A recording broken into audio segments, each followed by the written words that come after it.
ശ്രീ സേനാപതി വേണു, നമുക്കറിയാം ഈ മോദി സർക്കാർ അധികാരത്തിലേറിയതിനു ശേഷം ഭീകരവാദത്തിനെതിരായി സ്വീകരിച്ച നിലപാടുകൾ ഒരുപക്ഷെ സർജിക്കൽ സ്ട്രൈക്കുകൾ പാകിസ്ഥാനെ കടന്നാക്രമിക്കുന്ന തരത്തിലേക്ക് വരുന്നത് 2016 മുതലാണ്.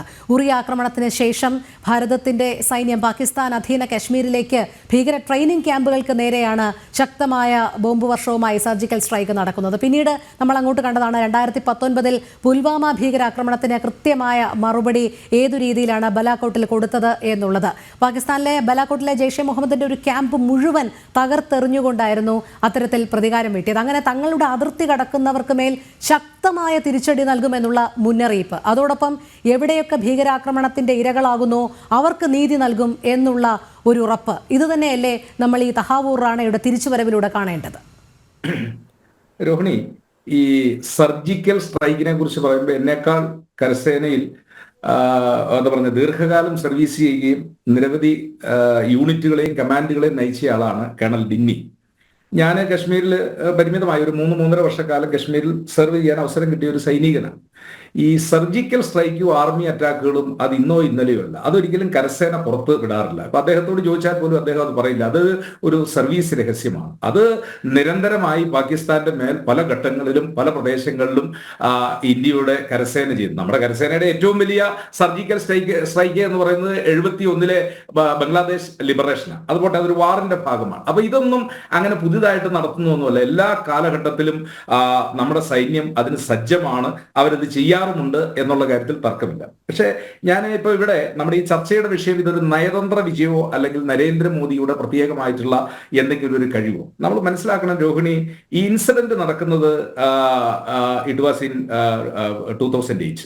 2008 ശേഷം ഇപ്പൊ ഒരു വാദഗതിക്ക് വേണമെങ്കിൽ നമുക്ക് പറയാം അത് അടുത്ത 5 കൊല്ലക്കാലം കോൺഗ്രസിന്റെ ഒരു ഗവൺമെന്റ് ആയിരുന്നു, ഡോക്ടർ മൻമോഹൻ സിംഗിന്റെ ഒരു ഗവൺമെന്റ് ആയിരുന്നു. പക്ഷെ 2014 നരേന്ദ്രമോദിയുടെ ഒന്നാമത്തെ ഗവൺമെന്റ് അധികാരത്തിൽ വന്ന 14, 10, 24, 1, 25, 11 കൊല്ലക്കാലത്തിന് ശേഷമാണ് ഈ തഹാവൂർ റാണയെ ഇന്ത്യയിലേക്ക് കൊണ്ടുവരാൻ കഴിഞ്ഞത്. അതും ഇപ്പോൾ സുപ്രീം കോടതിയുടെ അന്തിമമായ ഒരു വിധി ഇയാളെ എന്താ പറയുക നാട് കടത്താൻ പറ്റും എന്ന് വരുന്നത് വരെ. അപ്പൊ 11 വർഷക്കാലത്തെ ആ പ്രക്രിയ എന്ന് പറയുന്നത് അത് സ്വാഭാവികമായ ഒരു ഡിലേ അല്ല, അത് കുറച്ച് അധികം ഡിലേ ഉണ്ടായിട്ടുണ്ട്. ഇപ്പൊ നരേന്ദ്രമോദി അധികാരത്തിൽ വന്ന 2ാമത്തെ കൊല്ലം ഇദ്ദേഹത്തെ അമേരിക്കയിൽ നിന്ന് ഇങ്ങോട്ട് കൊണ്ടുവരാൻ നമുക്ക് കഴിഞ്ഞിരുന്നു, അല്ലെങ്കിൽ 3ാമത്തെ കൊല്ലം കൊണ്ടുവരാൻ കഴിഞ്ഞിരുന്നു എങ്കിൽ അത് നമുക്ക് നിശ്ചയമായിട്ട് പറയാൻ കഴിയും അതൊരു നയതന്ത്രത്തിന്റെ വിജയമാണ്. ഇപ്പൊ അജിത് ഡോവലിനെ പോലുള്ള ആളുകളൊക്കെ വലിയ പ്രഗത്ഭന്മാരാണ് ഈ കാര്യത്തിൽ, ആ കാര്യത്തിൽ ഒന്നും തർക്കമില്ല. പക്ഷേ മോദി വന്നതിന് ശേഷവും നീണ്ട 11 വർഷക്കാലം ഇവിടെ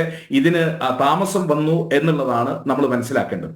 ഞാൻ ഈ ബോംബെ ഈ ഭീകരാക്രമണം നടക്കുന്ന ഈ പ്രദേശത്തെ കുറിച്ച് എനിക്ക് വളരെ കൃത്യമായ പരിചയം. ഞാൻ മഹാരാഷ്ട്രയിലെ MNG area headquarter, Maharashtra Gujarat area headquarter, ഇത് കൊളാബയിലാണ് സ്ഥിതി ചെയ്യുന്നത്. അതിനടുത്ത സ്ഥലമാണ് ഈ ആക്രമണങ്ങൾ നടന്ന സ്ഥലമല്ല. അത് പോയി കാണാനും നേരിൽ കാണാനും, അതായത് ഈ ഗേറ്റ് ഓഫ് ഇന്ത്യ എന്ന് പറയുന്നത് ജോർജ് 5-ാമൻ വന്നതിന്റെ സ്മാരകമായിട്ട് പണിതിരിക്കുന്നതാണ്. അപ്പൊ അവിടുന്ന് ഈ സ്പീഡ് ലോഞ്ചിൽ വന്നിട്ട്, അതായത് ഈ വലിയ എന്താ പറഞ്ഞ ചെറിയ ബോട്ടിൽ വന്നിട്ട് ഇവർ ചാടി ഇറങ്ങുന്നു 10 ആളുകൾ. ഏറ്റവും മുമ്പിൽ കാണുന്ന ഏറ്റവും വലിയ സൗദം എന്ന് പറയുന്നത് താജ് ഹോട്ടലാണ്, പഴയ ജാംഷഡ്ജി ടാറ്റയുടെ ഇതിൽ പണിതിരിക്കുന്നത്. അതിലേക്ക് കുറച്ചുപേര് ഇരച്ചു കയറുന്നു, കുറച്ചുപേര് നരിമൻ പോയിന്റിലേക്ക് പോകുന്നു, അവിടെ ഒബിറായ് ഹോട്ടലിലേക്ക്, കുറെ പേര് പഴയ VT സ്റ്റേഷൻ, ഇപ്പൊ അതിനെ ഛത്രപതി ശിവാജി ടെർമിനൽ, അങ്ങോട്ട് പോകുന്നു. കുറച്ചുപേര് മാഡം കാമ ഹോസ്പിറ്റലിലേക്ക് പോകുന്നു. പക്ഷെ ഞാൻ ഇപ്പോഴും എനിക്ക് ഒരു സന്തോഷം തോന്നുന്നു, അല്ലെങ്കിൽ എന്താ പറഞ്ഞ ആശ്വാസം തോന്നുന്നത് ദലാൽ സ്ട്രീറ്റ് അതിനടുത്താണ്, നമ്മുടെ എന്താ പറഞ്ഞ ഷെയർ മാർക്കറ്റ്. ഈ 4 പേര് അങ്ങോട്ടും വരച്ചു കയറിയിട്ട് അവിടെയാണ് ഈ ബൊമ്പാർഡ്മെന്റ് നടന്നത് എങ്കിൽ ഒരുപക്ഷെ ഇവരുദ്ദേശിച്ച ഈ കാര്യങ്ങൾ മുഴുവൻ നടന്നു പോയന്. ഏതായാലും ആ കാര്യത്തിൽ അന്ന് മഹാരാഷ്ട്രയുടെ ATF ഹേമന്ത് കാർക്കറെയാണ് ഇവരുടെ എന്താ പറഞ്ഞ ആന്റി ടെററിസ്റ്റ് ഫോഴ്സിന്റെ തലവൻ. പക്ഷെ ഒരു കാര്യം നമ്മൾ മനസ്സിലാക്കേണ്ടത്, അവിടെയും അദ്ദേഹത്തിന് ഒരു എന്താ പറഞ്ഞ ഒരു ഷീൽഡ് പോലും ഇല്ലാതെ വെറും കയ്യിൽ ഒരു സ്റ്റെൻ ഗണ്ണുമായിട്ടാണ് ആ മനുഷ്യൻ ഇറങ്ങുന്നത്. അദ്ദേഹത്തിന്റെ ഒരു ധൈര്യമാണ് നമ്മൾ മനസ്സിലാക്കേണ്ടത്. ഒരു ബുള്ളറ്റ് പ്രൂഫ് ജാക്കറ്റ് പോലും ധരിക്കാൻ സമയമെടുക്കുന്നതിന് മുമ്പേ തന്റെ കയ്യിൽ കിട്ടിയ സ്റ്റെൻ ഗണ്ണുമായിട്ട് അദ്ദേഹം ഇറങ്ങുക. അദ്ദേഹം വെടിയേറ്റ് മരിച്ചു.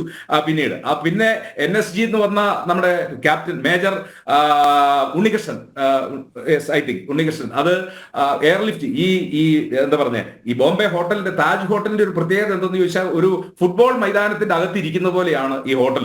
ഇതിന്റെ ഏത് ഏത് ഭാഗത്തു നിന്നും പ്രവേശനത്തിൽ ചെന്ന് കഴിഞ്ഞാൽ മുകളിലിരിക്കുന്നവർക്ക് കാണാം, അവർക്ക് ഫയർ ചെയ്യാൻ സാധിക്കും. അങ്ങനെയാണ് നമ്മുടെ ഈ ATFകാർക്ക് വലിയ കാഷ്വാലിറ്റി ഉണ്ടാവുകയും അവസാനം NSG ഗാർഡ്സ് മുകളിൽ വന്ന് അവർ ഹോട്ടലിന്റെ മുകളിൽ ലാൻഡ് ചെയ്തു. അപ്പോഴും പ്രശ്നം എന്താണെന്ന് ചോദിച്ചാൽ എങ്ങോട്ട് പോകണമെന്നറിയില്ല. വർളിയിലായിരുന്നു അന്ന് നമ്മുടെ ഇദ്ദേഹം രത്തൻ ടാറ്റയെ അവിടുന്ന് ഹെലികോപ്റ്ററിൽ കൊണ്ടുവന്നിട്ട് അദ്ദേഹത്തിന്റെ വസതിയിൽ അദ്ദേഹം പോയിട്ടാണ് ഈ കെട്ടിടത്തിന്റെ പ്ലാൻ ഒക്കെ എടുത്തത്. ആ പ്ലാനുകളൊക്കെ വെച്ചുകൊണ്ടാണ് കമാൻഡോസ് ഇതിന്റെ അകത്ത് കയറുന്നത്. അപ്പോൾ ഒന്ന് ആലോചിച്ച് നോക്കുക, 2 ദിവസം 3 ദിവസം ഈ രാജ്യം ഇതുപോലെ മുൾമുനയിൽ നിർത്തിയ ആള് എന്ന് പറയുമ്പോൾ, അദ്ദേഹത്തെ ഇന്ത്യയിലേക്ക് കൊണ്ടുവരുന്നു എന്ന് പറയുമ്പോൾ ഇന്ത്യയിലെ മുഴുവൻ പൗരന്മാർക്കും അത് സന്തോഷകരമായ ഒരു കാര്യമാണ്.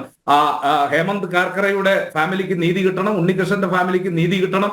ഇസ്രായേലിൽ നിന്ന് വന്ന് മരിച്ച് നരിമൻ പോയിന്റിലെ ഒരു റെസിഡൻസിൽ താമസിച്ച ഇസ്രായേലുകാരൻ, അദ്ദേഹത്തിന്റെ മകൻ ഈ അടുത്ത കാലത്ത് അതിന്റെ വാർത്തയൊക്കെ നമ്മൾ കേട്ടിട്ടുള്ളത്. അപ്പൊ അവർക്കൊക്കെ നീതി കിട്ടണം. ആ നീതി കിട്ടലിന്റെ ഭാഗമായി ഇയാളെ ഇന്ത്യയിൽ കൊണ്ടുവരണം. കൂടുതൽ തെളിവെടുപ്പുകൾ നടക്കേണ്ടതുണ്ട്. അപ്പൊ ഒരു കാര്യം കൂടി ഞാൻ ഓർമ്മപ്പെടുത്താൻ ആഗ്രഹിക്കുന്നു. 93 ബോംബെയിൽ ഉണ്ടായ അതിഭയാനകമായ ബോംബ് സ്ഫോടനം, അതും ഈ പറഞ്ഞ പോലെ നരിമൻ പോയിന്റിൽ അവിടുത്തെ എയർ ഇന്ത്യയുടെ ഓഫീസിൽ നിന്നൊക്കെയാണ് തുടങ്ങിയത്. അതിൽ ഒന്നാമത്തെ പ്രതി എന്ന് പറയുന്നത് ഡി കമ്പനിയുടെ തലവനായ ദാവൂദ് ഇബ്രാഹിമാണ്. ദാവൂദ് ഇബ്രാഹിം ഇപ്പോഴും കറാച്ചിയിൽ സുരക്ഷിതമായിട്ട് കഴിയുന്നു. യാക്കൂബ് മെഹ്മാനെ മാത്രമേ നമുക്ക് പിടിക്കാനും അറസ്റ്റ് ചെയ്യാനും കഴിഞ്ഞിട്ടുള്ളൂ. അപ്പൊ ഇതിലും വലിയ ഭീകര ആക്രമണം നടത്തിയ ഡി കമ്പനിയുടെ തലവൻ ദാവൂദ് ഇബ്രാഹിം, ആ ദാവൂദ് ഇബ്രാഹിമിനെയും കണ്ടെത്തുവാനും അയാളെയും ഇന്ത്യയിൽ കൊണ്ടുവന്ന് വിചാരണ നടത്തേണ്ടത് അതും നമ്മുടെ നയതന്ത്രത്തിന്റെ ഒരു ഭാഗമാണ് എന്ന് സൂചിപ്പിക്കാൻ ഞാൻ ആഗ്രഹിക്കുകയാണ്. ഞാൻ അതുകൊണ്ട് നരേന്ദ്രമോദിയുടെ നയതന്ത്രത്തെയോ നയതന്ത്ര ബന്ധങ്ങളെയോ ഒന്നും കുറച്ച് കാണാൻ ഞാൻ ആഗ്രഹിക്കുന്നില്ല. കാരണം നമ്മളെല്ലാം ഈ രാജ്യത്തിന്റെ പൗരന്മാരാണ്. പക്ഷെ 2 ചോദ്യം, ഈ 11 വർഷക്കാലത്തെ താമസവും അതോടൊപ്പം തന്നെ ഡി കമ്പനിയിൽ പെട്ടിട്ടുള്ള ദാവൂദ് ഇബ്രാഹിം ഇപ്പോഴും പുറത്തു നൽകുന്നു. ഇന്ത്യയെ വലിയ സാമ്പത്തികമായിട്ട് തകർക്കുന്നതിന് സഹായം ചെയ്തിട്ടുള്ള മാഹിം ചാക്സിയെ പോലുള്ള ആളുകൾ, ലളിത് മോഡിയെ പോലുള്ള ആളുകൾ, പിന്നെ നമ്മുടെ വിമാന കമ്പനിയുടെ ആളുടെ പേര് ഞാനിപ്പോ അങ്ങ് മറന്നുപോയി, അവരൊക്കെ ഇപ്പോഴും വിദേശത്തുണ്ട്. അവരെ ആരെയും കൊണ്ടുവന്നിട്ടില്ല. നയതന്ത്ര വിജയമാണെങ്കിൽ അവരൊക്കെ വരണമല്ലോ. 20,000 കോടിയും 18,000 കോടിയും 16,000 കോടിയും ഒക്കെ അടിച്ചു മാറ്റിയിട്ട് ഇംഗ്ലണ്ടിലും ഒക്കെ പോയി താമസിക്കുന്ന ആളുകൾ, അവരും രാജ്യത്തേക്ക് നമ്മുടെ നയതന്ത്ര വിജയമാണെങ്കിൽ അവരും വരണം. കാരണം അവരൊക്കെ സാമ്പത്തിക കുറ്റവാളികൾ ആയിരിക്കുന്ന ആളുകളാണ്. അപ്പോ ഇതിനകത്ത് ഒരു നയതന്ത്ര വിജയത്തെക്കാൾ ഉപരി എന്നെ പോലുള്ള ആളുകൾ കണക്കാക്കുന്നത് ഇതൊരു സ്വാഭാവിക പരിണാമം. കാരണം 11 കൊല്ലക്കാലം എന്ന് പറയുന്നത് ഒരു ചെറിയ കാലമല്ല. ആ 11 മുമ്പുള്ള 5 കൊല്ലം കൂടെ ചേരുമ്പോൾ 16 വർഷക്കാലം അതൊരു ചെറിയ കാലഘട്ടമല്ല. അപ്പോൾ അത് അത്ര വലിയൊരു നയതന്ത്ര വിജയമായിട്ട് ഞാൻ കാണുന്നില്ല. നിയമ നടപടികളുടെ നൂലാമാലകൾ അത് ഒന്നൊന്നായി പരിഹരിച്ചു വന്നതിന് ശേഷം അയാളെ നമുക്ക് കിട്ടിയിരിക്കുന്നു. ഇനിയും അയാൾ ചോദ്യം ചെയ്യപ്പെടേണ്ടതായിട്ടുണ്ട്. ഇവിടെ സൂചിപ്പിച്ചതുപോലെ ഈ ബോംബെയിൽ ഇവർ ഇറങ്ങുമ്പോൾ ഇവർക്ക് എവിടെ നിന്നെങ്കിലും സഹായങ്ങൾ കിട്ടിയിട്ടുണ്ടോ? ആരാണ് ഇവരുടെ പിന്നിൽ പ്രവർത്തിച്ചിട്ടുള്ള? സ്ലീപ്പിംഗ് സെല്ലുകൾ മാത്രമല്ല, ബോംബെയിലൊക്കെ ഇതിന് കാരണം ഒരു രാജ്യത്തെ ആക്രമിക്കാൻ 10 പേര് വരിക, അത് ചിലപ്പോൾ അവരുടെ മണ്ടത്തരമായിരിക്കാം. 10 പേര് വരിക, കണ്ണിൽ കണ്ടവരെ മുഴുവൻ വെടിവെച്ച് കൊല്ലുക എന്നൊക്കെ പറഞ്ഞാൽ അത് വളരെ പെട്ടെന്ന് നടക്കാവുന്ന ഒരു കാര്യമല്ല. അതിന്റെ പിന്നിൽ വലിയ പ്ലാനിംഗ് ഉണ്ട്. ആ പ്ലാനിങ്ങിൽ ഈ രാജ്യത്ത് നിന്ന് ആരുടെയെങ്കിലും സഹായം, കാരണം അജ്മൽ കസബിനെ ചോദ്യം ചെയ്തുകൊണ്ട് ഇതൊന്നും കിട്ടത്തില്ല. ഒന്നായിട്ട് ഹിന്ദി ശരിക്കറിയത്തില്ല, ഉറുദു ആണ് സംസാരിക്കുന്നത്. അയാളെ ചോദ്യം ചെയ്തുകൊണ്ട് ഈ വിഷയങ്ങളൊന്നും കിട്ടത്തില്ല. അയാൾ ഇപ്പോ ജീവിച്ചിരിക്കുന്നില്ല. അപ്പോ ഈ വലിയ ഗൂഢാലോചനയ്ക്ക് പിന്നിൽ പ്രവർത്തിച്ച ആളുകളുടെ വിവരങ്ങൾ പൂർണ്ണമായിട്ടും കിട്ടണമെങ്കിൽ ഇവിടെ രാജ്മോഹൻ സാർ പറഞ്ഞതുപോലെ നാഷണൽ ഇൻവെസ്റ്റിഗേഷൻ ഏജൻസിയുടെ വളരെ ശക്തമായ ഒരു ചോദ്യം ചെയ്യൽ ഉണ്ടാകണം. അത് നമ്മുടെ രാജ്യത്തിന്റെ അഖണ്ഡതയെ തകർക്കാൻ പുറത്തുനിന്ന് പ്രവർത്തിക്കുന്ന ശക്തികൾക്ക് എതിരെയുള്ള ആ പ്രവർത്തനത്തിന് കൂടുതൽ ആക്കം കൂട്ടുമെന്നാണ് എനിക്ക് ഈ 1ാം ഘട്ടത്തിൽ സൂചിപ്പിക്കാനുള്ളത്. അതുകൊണ്ട് ഇതെന്തെങ്കിലും പ്രത്യേകമായ ഒരു നയതന്ത്ര വിജയമാണ് ഇറ്റ് ഈസ് ഓക്കെ. പക്ഷെ അതിലെന്തെങ്കിലും എക്സ്ട്രാ ഓർഡിനറി ആയിട്ടുള്ള ഒരു നയതന്ത്ര വിജയം, അല്ലെങ്കിൽ ഇന്നോളം ഉണ്ടാകാത്ത ഒരു നയതന്ത്ര വിജയം നമ്മൾ എന്തുകൊണ്ടാണ് ശ്രീ സേനാപതി വേണു അത്തരത്തിൽ തോന്നാത്തത് എന്നുള്ളത് താങ്കളിലേക്ക് എത്താം. പിന്നെ താങ്കൾ നേരത്തെ സൂചിപ്പിച്ചതുപോലെ നീരവ് മോദിയും വിജയ് മല്യയെയും ചോക്സിയും ഒക്കെ തിരിച്ചു കൊണ്ടുവരാനുള്ള ശ്രമങ്ങൾ തന്നെയാണ് നടത്തുന്നത്. അതിനായിട്ടുള്ള നിയമ നടപടികൾ ഭാരതം പുരോഗമിപ്പിക്കുന്നുണ്ട്. അതെ, അതെല്ലാം ഭാരതം മുന്നോട്ട് തന്നെയാണ് കൊണ്ടുപോകുന്നത്.